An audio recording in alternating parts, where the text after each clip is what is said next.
illallah Muhammadu Maulana la ilaha illallah Muhammadu Maulana. Allah la ilaha illallah Muhammadu Maulana La ilaha illallah Muhammadu Maulana. Allah asbil muhaimin wasi bil waki Maulana. asbil muhaimin wasi bil waki Maulana. asbil qadimullah wasbil baqi Maulana La ilaha illallah Muhammadu Maulana. Allah subhanahu yanfadhu ma yuhadahu Maulana. Oh, yuhadahu Maulana. Oh, yuhadahu Maulana. وليس للعبد سواه ما دعوا مولانا La ilaha illallah Muhammadu Maulana. انتصرت إنني مغلوب مولانا. والطفل في المسوم مولانا لا إله إلا الله محمد مولانا. يا نذير يا نذير مولانا. يا نذير يا نذير مولانا. فقد إنك القدير مولانا لا إله إلا الله محمد مولانا. لا إله إلا الله محمد مولانا لا إله إلا الله محمد مولانا. يا نذير يا نذير يا نذير مولانا. نذير يا نذير يا نذير مولانا. أقرأت إنك القدير مولانا. لا إله إلا الله محمد مولانا. لا إله إلا الله محمد مولانا لا إله إلا الله محمد مولانا. حسبي المهيمن واسب بالواقي مولانا.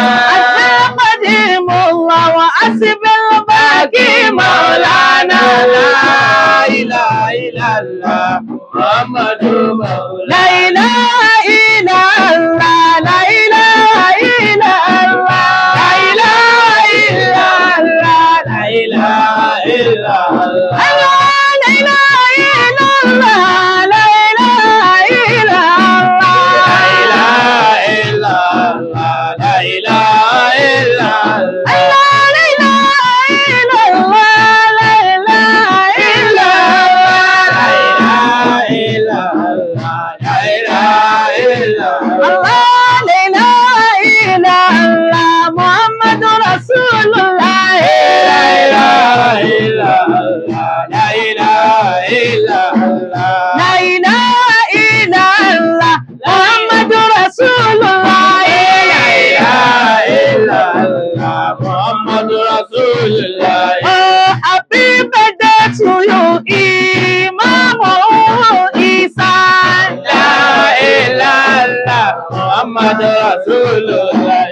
لا إله إلا الله محمد رسول الله لا إله إلا الله محمد رسول الله. Oh, happy birthday to you, Imam Isa Bukhari. لا إله إلا الله. لا إله رسول الله. Oh, لا إله إلا الله محمد رسول الله لا إله إلا الله محمد رسول الله. Oh, happy birthday to you today, Imam Kufayako. لا إله إلا الله محمد رسول الله. Oh, لا إله إلا الله محمد ولي الله. لا إله إلا الله محمد رسول الله. Allah, لا إله إلا الله محمد رسول الله. لا إله إلا الله محمد رسول الله. Allah, لا إله إلا الله محمد رسول الله. لا إله إلا الله محمد رسول الله. Happy birthday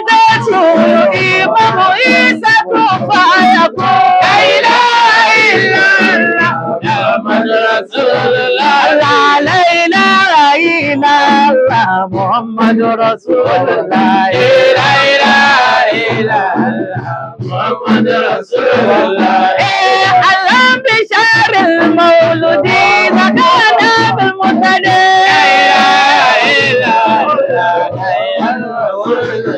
Oh, ni mali maulidi Maulana Imam Isa. La ilaha illallah Muhammadu Rasulullah. Oh, Indo miladi Maulana Imam Isa.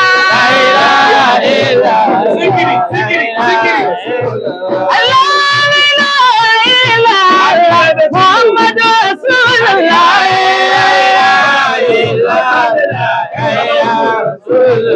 Oh, la ilaha illallah Muhammad Rasulullah. Muhammad Rasulullah. Allah la ilaha illallah Muhammad Rasulullah. Muhammad Rasulullah. Allah la ilaha illallah Muhammad Rasulullah. Muhammad Rasulullah.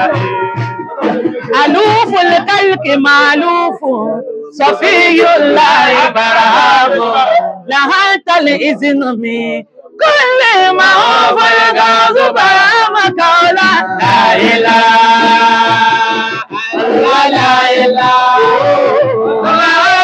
لا إله الله لا إله إلا الله. الله شكرك الإسلام ولا تولي برهام ينلو جنب العباسة كليس القلب برهام لا إله ولا لا إله لا إله الله لا إله إلا الله. الله إمام الأولياء كلها وقت برهام إمام الأولياء كلها وقت برهام رسل الآت والتاتي والإرفان برهام قولا لا إله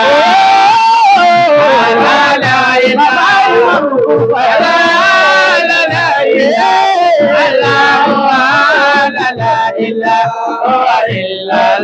Oh, happy birthday to you today. Imam Isa kun fire kun ẹ̀mí gígùn àtàlàfíà kò má bá Imam Isa. La ilaha la ilaha la ilaha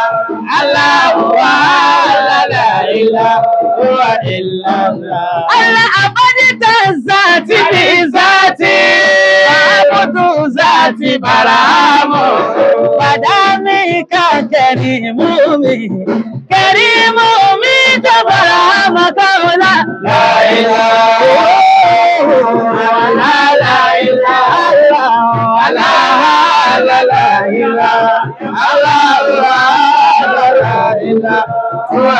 Allah abadita zati bi zati abudu zati baramu badami ka kerimu mi kabaramu imamu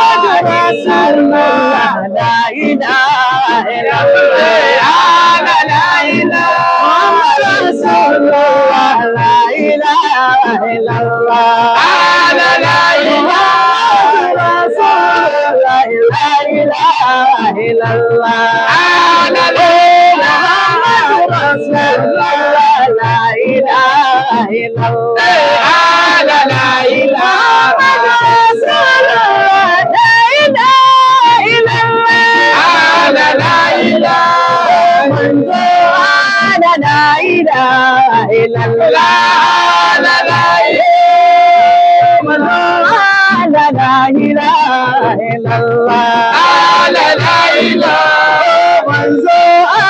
لا إله إلا الله لا إله إمام عيسى لا إله إلا الله لا إله محمد لا إله إلا الله لا إله شيخ تجاني لا إله إلا الله لا إله لا إله إلا الله لا إله صاري من وصل القواني الله وتاسل ذكر الأغاني الله والمي بالبيد الإنسان الله وصل مكتوم ديناني الله والملاي والمغاني الله ذكراني أو مباني الله كل سويك السراب الله وبقيرها للمغاني الله أين يا طاقي تالي يا سبع المساني الله بصفة ذاتي يا الله رتبة ليست الإنسان الله مختار البرايا الله قبل تقديره زماني الله إنني قبل البرايا الله وفه شغل الجنان الله إنني قبل البرايا الله وفه شغل الجنان الله أكلي والشرابي الله وديني وديناني الله أنسي ووكازي الله وأميني وأماني الله ورفيقي والطريقي الله وجوادي وزيناني الله ربوهي وقصوري الله وخيرات لساني الله إنني قبل البرايا الله شغل الجنان وتفاني صاحبا لا أبالي من ضلاني الله لست وشاكيدا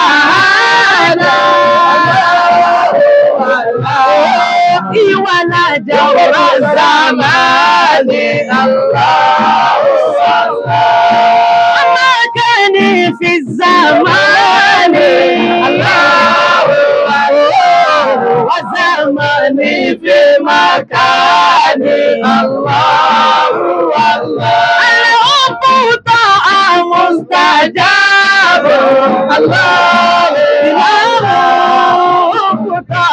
مستجاب الله لا إله إلا Allah la ilaha illallah. Àdébí Mustapha Rasulullah. Allah la ilaha illallah. Allah la ilaha illallah. Allah la ilaha illallah. Àdébí Mustapha Rasulullah. Allah la ilaha illallah. Allah la ilaha illallah. Allah la ilaha illallah. Allah la ilaha illallah. Allah la ilaha illallah. Allah la ilaha illallah. Habibi Mustafa Rasulullah. Allah la ilaha illallah. Allah la ilaha illallah. Allah la ilaha illallah. Habibi Mustafa Rasulullah. وصول الدميق ماسكين به أولياء لا إله إلا على ولا إله إلا الله. وصول الدميق ماسكين به أولياء لا إله إلا على ولا إله إلا الله.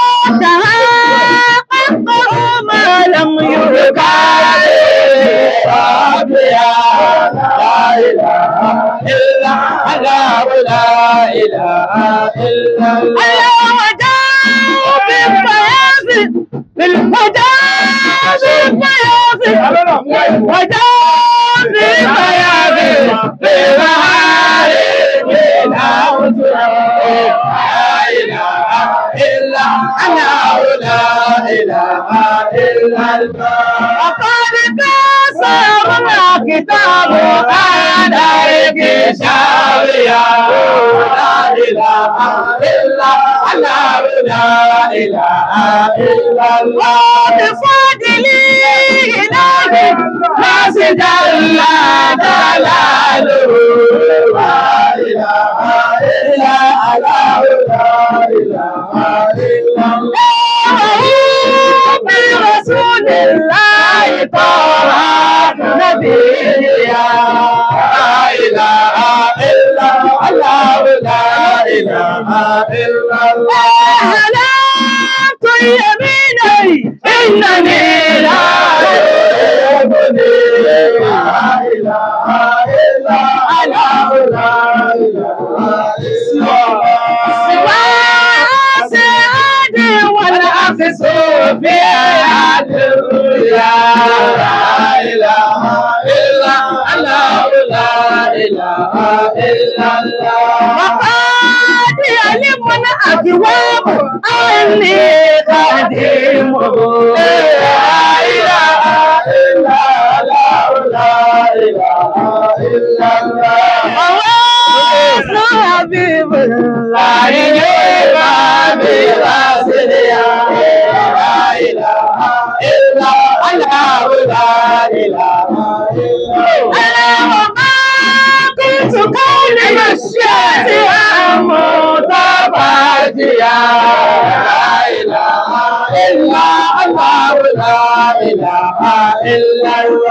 وما مسني شكر يغيب عقليا. لا إله إلا الله. لا إله إلا الله. وإذا خطوتي بالأنام سعادة. لا إله إلا الله. لا إله إلا الله. وإن خطوتي للأنام سعادة. لا إله إلا الله. لا إله إلا الله. ولم يسق يوم مراني وفاتيا. لا إله إلا الله. لا إله إلا الله. ويا لا إله إلا الله إلا الله إلا الله إلا الله إلا الله إلا الله إلا الله لا إله إلا الله الله لا إله إلا الله الله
Rasulallah, Annabi Muhammadu.